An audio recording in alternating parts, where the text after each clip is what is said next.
Μας έχουμε τον κύριο Στάθη Ψηρόπουλο, είναι ο νέος δήμαρχος της Ηλιούπολης, τον οποίο και καλωσορίζουμε. Καλώς ήρθατε, κύριε Ψηρόπουλε. Καλησπέρα σας. Σας ευχαριστώ πολύ για την πρόσκληση. Και να σας μάθουν και οι φίλοι τηλεθεατές, οι οποίοι δεν σας ξέρουν, πρώτη φορά δήμαρχος είστε, γεννημένος στην Ηλιούπολη. Εκεί ζείτε και εργάζεστε μέχρι σήμερα στην ιδιωτική εκπαίδευση. Απόφοιτος τμήματος Ιστορίας και Αρχαίας Φιλοσοφικής Σχολής Αθηνών, με μεταπτυχιακές σπουδές στη δημόσια πολιτική και διοίκηση. Καλά τα είπα? Πολύ καλά. Από το βιογραφικό σας τα πήρα. Νομίζω ότι έβαλα κάτι διαφορετικό.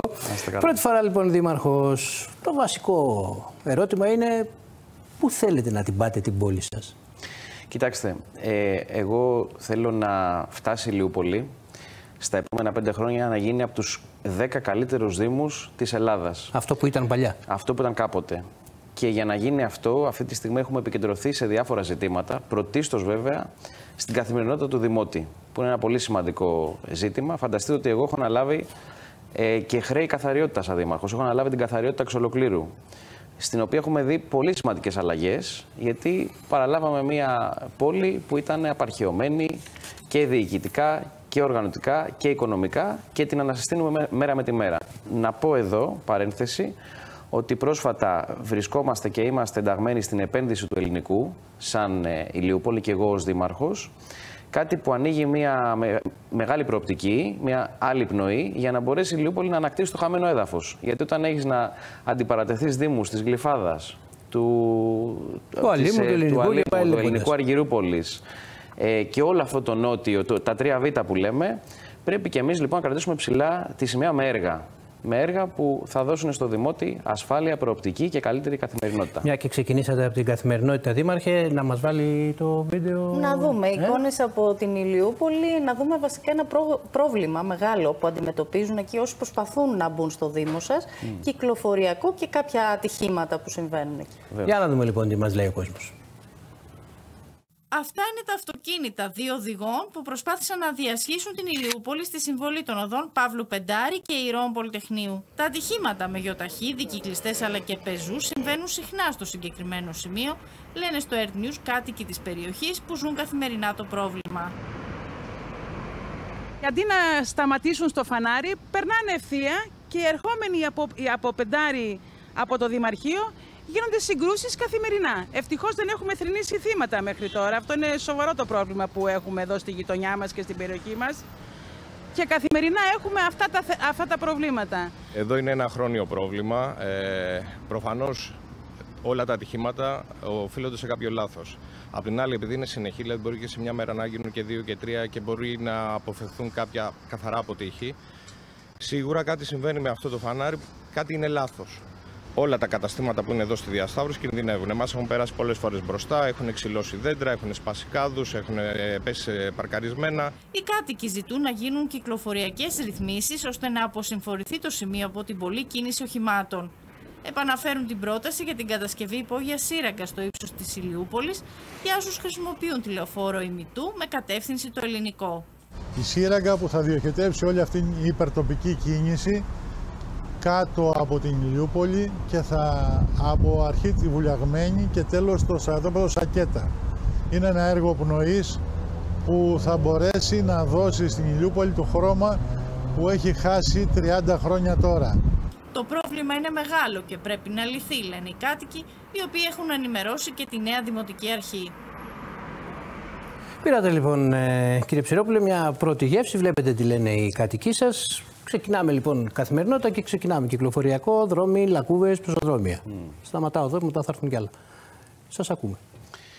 Κοιτάξτε, να πω λίγο ότι καταρχάς θέλω να ευχαριστήσω πάρα πολύ την Δημόσια Τηλεόραση και την ΕΡΤ, γιατί είναι το μοναδικό κανάλι, δίκτυο, που αυτή τη στιγμή αναδεικνύει θέματα που βρισκόνται στο Δήμο μας, τα οποία χρειάζονται χθες λύση, έτσι, και τα βγάζετε στην διαφάνεια. Δεν θα ξεχάσω, στην επιφάνεια, δεν θα ξεχάσω που υπήρχε συνέντευξη δική μου πριν από 3 μήνες, όχι πριν από 3 μήνες, πριν από 5 μήνες, στο ίδιο σημείο, όπου υπήρχε δημοσιογράφος της ΕΡΤ και ανέδειξε το πρόβλημα. Και επειδή είναι διτό το θέμα εδώ, δεν είναι μόνο να φτιάξουμε σωστά τα φανάρια και να πάρουμε όλες τις κυκλοφοριακές ρυθμίσεις που χρειάζονται για να αποσοβήσουμε περαιτέρω δυστυχήματα.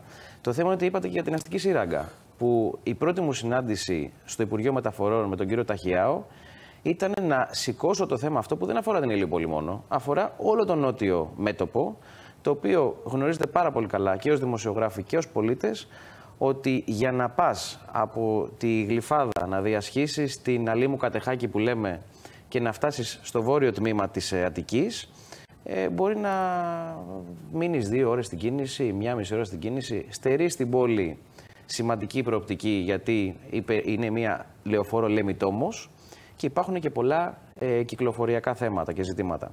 Τώρα, να ξέρετε, αυτά που έχουμε κάνει εμείς, ο δρόμος αυτός δεν ανήκει στην Ηλιούπολη, ανήκει στην περιφέρεια. Δηλαδή, το φανάρι που δείξατε είναι δρόμος της περιφέρειας. Έχουμε κάνει πολλές παραστάσεις. Τι κάναμε? Κάναμε και ένα βήμα μπροστά. Φτιάξαμε εμείς οι ίδιοι, χρηματοδοτήσαμε και δημιουργήσαμε μια μελέτη, την οποία την καταθέσαμε την περασμένη εβδομάδα στην περιφέρεια και θα το πιέσουμε για να εφαρμοστεί η μελέτη. Δηλαδή, ο Δήμος ανέλαβε αυτά που χρειάζονται ώστε να ρυθμιστούν σωστά τα φανάρια, να γίνουν οι ανάλογες διαγραμμίσεις, να μπορέσει το σύστημα εκεί της υπερτοπικής κυκλοφορίας να αποσυμφορηθεί. Έκανε το πρώτο βήμα, τώρα περιμένουμε την εφαρμογή από την περιφέρεια. Και έχω πάρει εγώ τη διαβεβαίωση και από τον Περιφερειάρχη, ο οποίος και πολιτικά το πιέζουμε για να μπορέσει να γίνει, να εφαρμοστεί η μελέτη. Τώρα, ναι, η Ηλιούπολη έχει θέματα, όπως είπατε, λακκουβών, πεζοδρόμια, γενικότερης ασφάλειας.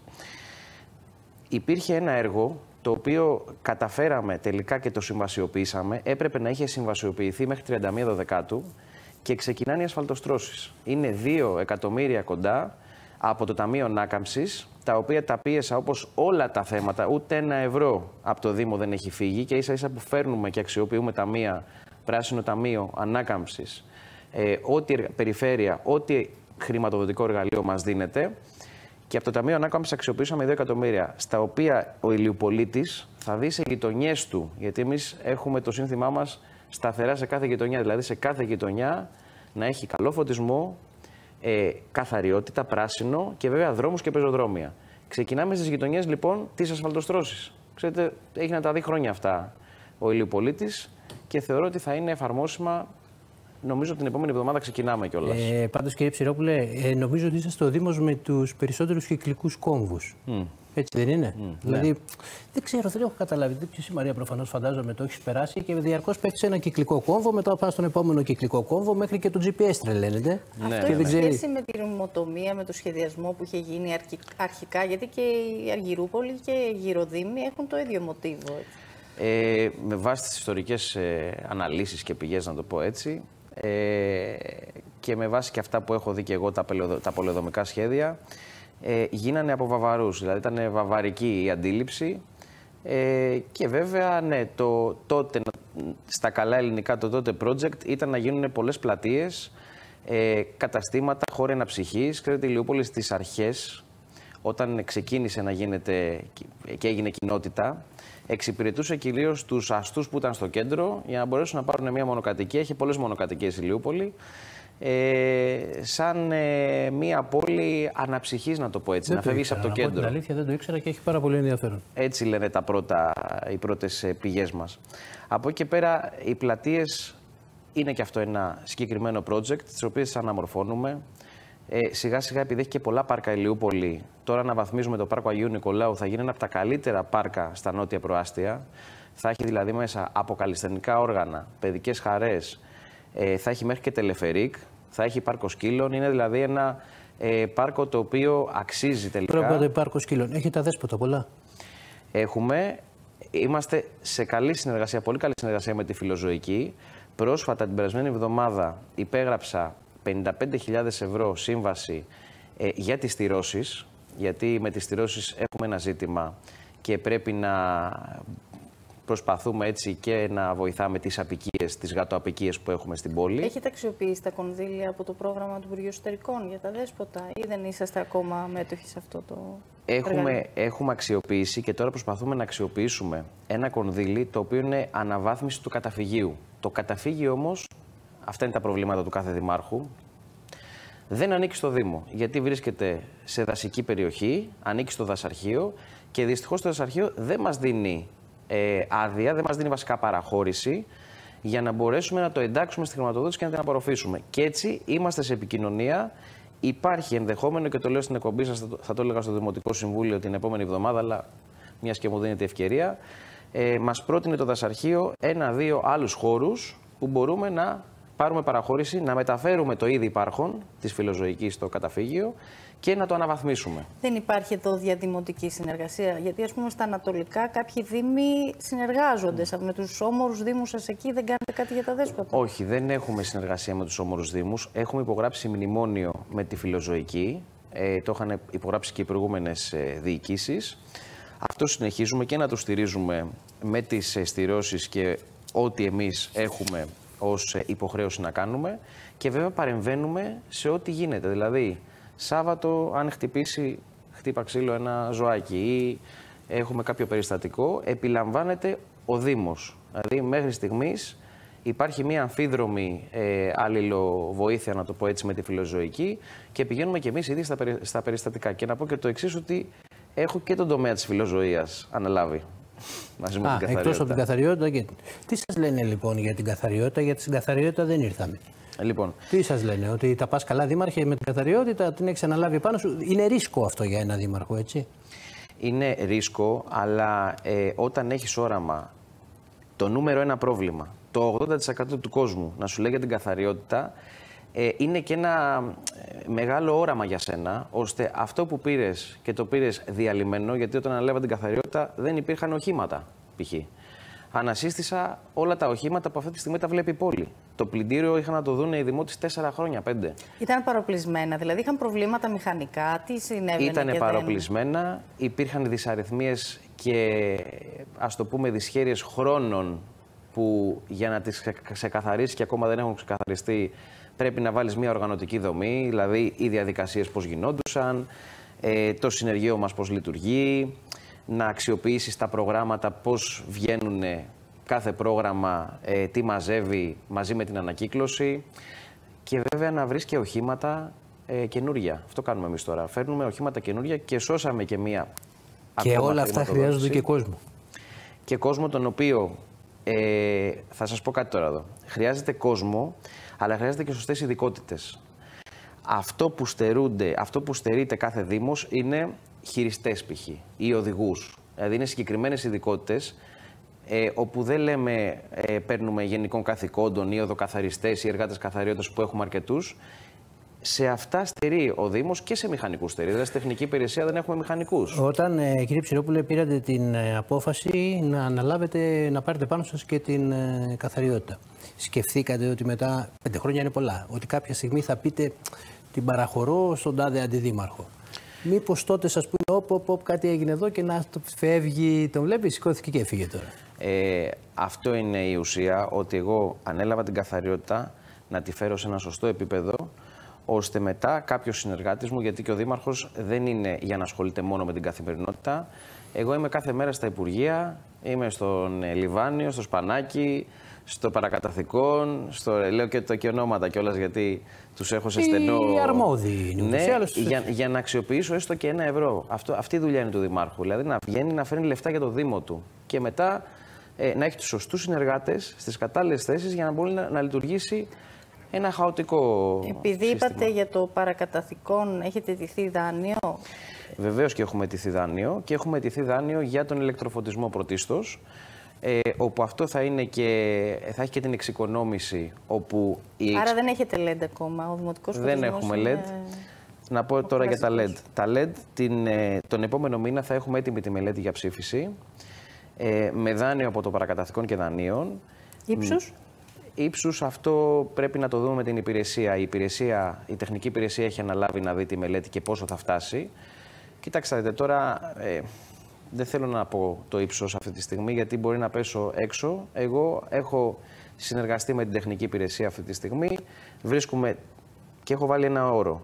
Το έργο αυτό να είναι προηγμένης τεχνολογίας και ο φωτισμός που θα μπει να έχει όλες τις σωστές προδιαγραφές. Δηλαδή να είναι σωστή, καλή η λάμπα φωτισμού και όχι να βάλουμε, επειδή έχουν γίνει και απόπειρες στο παρελθόν και έχουν γραφτεί διάφορα για τα LED στην Ηλιούπολη. Μας είχε έρθει πρόταση 10 εκατομμυρίων, 10-11 εκατομμυρίων για να βάλουμε οδοφωτισμό. Όταν ο οδοφωτισμός ξέρουμε ότι είναι κατά πολύ λιγότερος, κατά 4 εκατομμύρια, 5 εκατομμύρια λιγότερος και άλλο.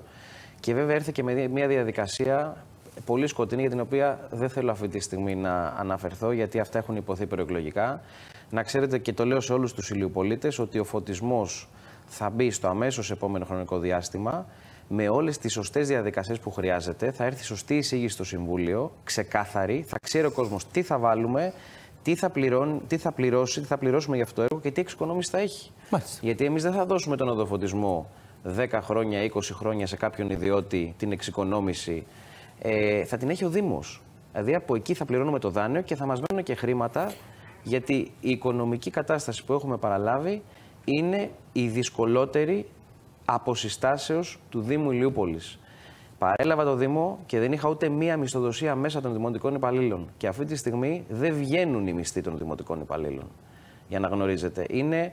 Αφήστε τα ανεξόφλητα. Έχουμε πάνω από 2 εκατομμύρια ανοίγματα στον ιδιωτικό τομέα. Έχουμε την ΕΙΔΑ που μας ήρθε 500 εκατομμύριο οφειλές. Το φυσικό αέριο 400.000 οφειλές.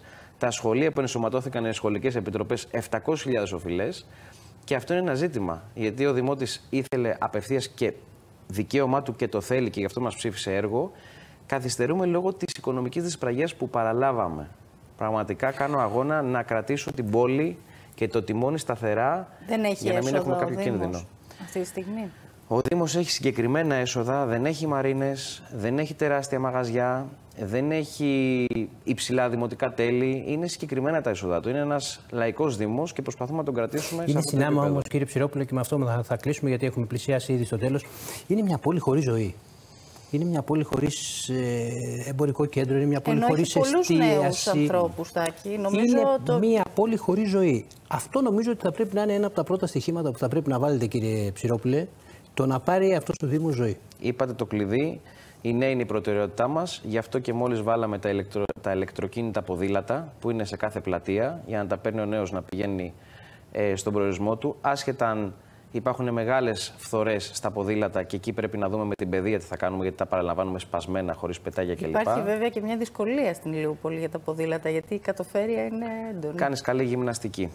Και ένα δεύτερο, να πω ότι ανασυστήνουμε πάρκα, πλατείες και είμαστε σε συνεργασία με τον Εμπορικό Σύλλογο, ώστε να ανασυστήσουμε και την εμπορική κίνηση στην πόλη. Και με φεστιβάλ που ξεκινάμε τώρα της Ηλιούπολης στο φεστιβάλ. Κάναμε ένα πολύ ωραίο καρναβάλι για καλό σκοπό για το μικρό Παναγιώτη που είχε παρουσιαστεί και από εσάς και από άλλα μέσα. Και γενικά θα χαρώ πολύ να με ξανακαλέσετε, γιατί έχω πολλά να σας πω. Θα τα πούμε, έχουμε δρόμο να τα πούμε. Ούτως ή άλλως νέος άνθρωπος είστε, πρώτη φορά δήμαρχος είστε. Κύριε Ψηρόπουλε, να σας ευχαριστήσουμε πολύ για την παρουσία σας εδώ και να ευχηθούμε να έχετε καλή πορεία στη δουλειά σας, στο έργο σας. Άλλωστε έχετε 5 χρόνια μπροστά σας. 4,5. Ευχαριστώ πολύ για την πρόσκλησή σας. Αρκετό χρόνο.